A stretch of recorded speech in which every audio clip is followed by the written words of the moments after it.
Hello, everyone. Welcome to the Newsbrowse News broadcast.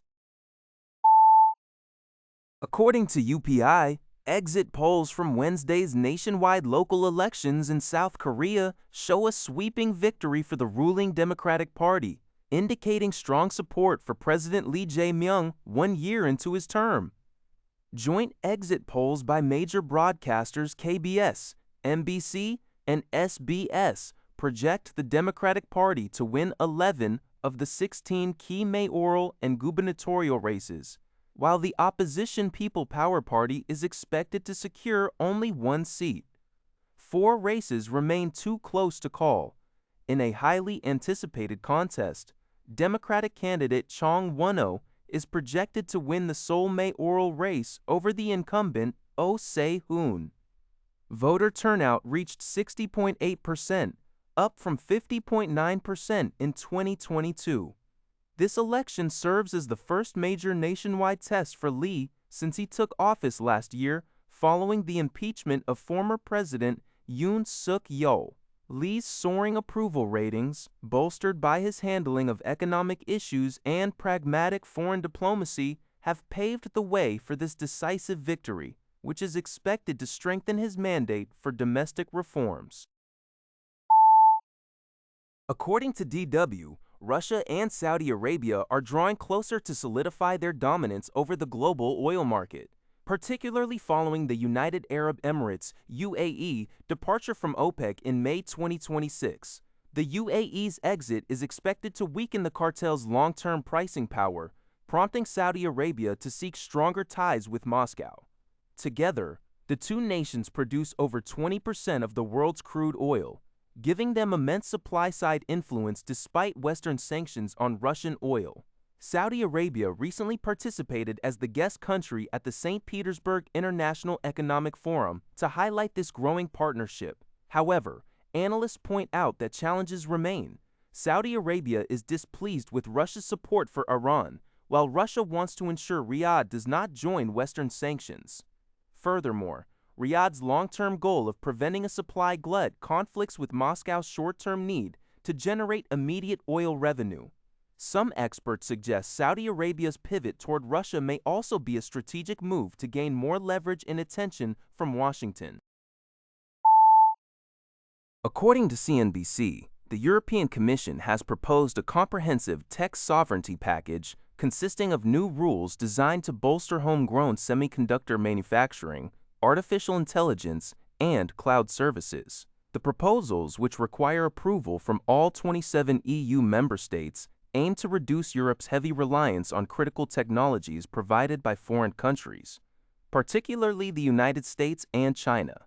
As geopolitical tensions continue to rise, European leaders have increasingly called for diversification in digital infrastructure. Commission President Ursula von der Leyen emphasized that Europe cannot afford to depend on external providers for critical services like hospitals and energy grids.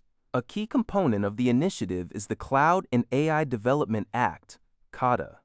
CADA establishes a framework defining sovereignty requirements for sensitive public sector workloads. Executive Vice President Henna Virkkunen noted that the initiative seeks to prevent foreign providers of critical workloads from holding a kill switch over European systems. She also indicated that American companies would struggle to meet the highest levels of sovereignty due to the U.S. Cloud Act, which allows U.S. law enforcement to request user data from American firms regardless of storage location.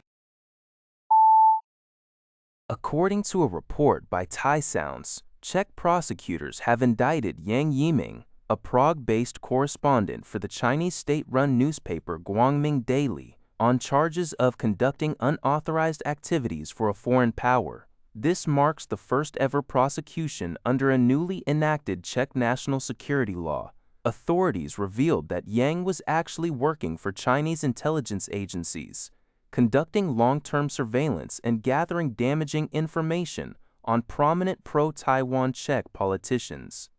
His targets included Senate President Milos Vystrčil and former Chamber of Deputies Speaker Markéta Pekarová-Adamová.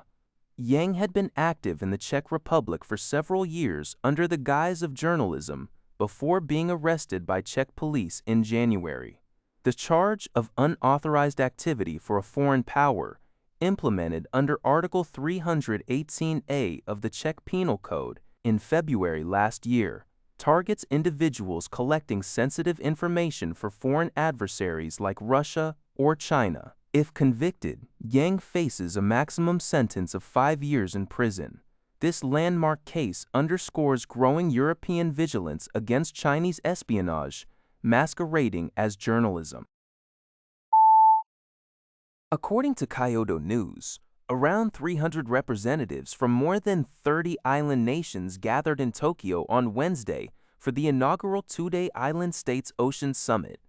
Hosted by the Nippon Foundation, Japan's largest philanthropic organization, the landmark conference aims to address marine conservation and tackle the intensifying impacts of climate change, such as extreme weather events and rising sea levels.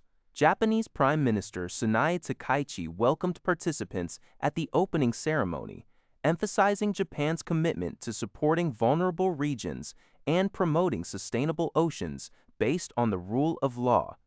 Palau's President Surangel Whips, who co-chaired the summit, called for concrete action, urging global partners to provide accessible financing and tailored technology for island states.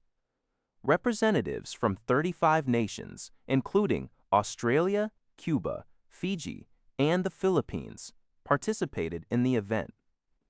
Discussions focused on the urgent need for an international treaty on plastic pollution and the sustainable utilization of marine resources.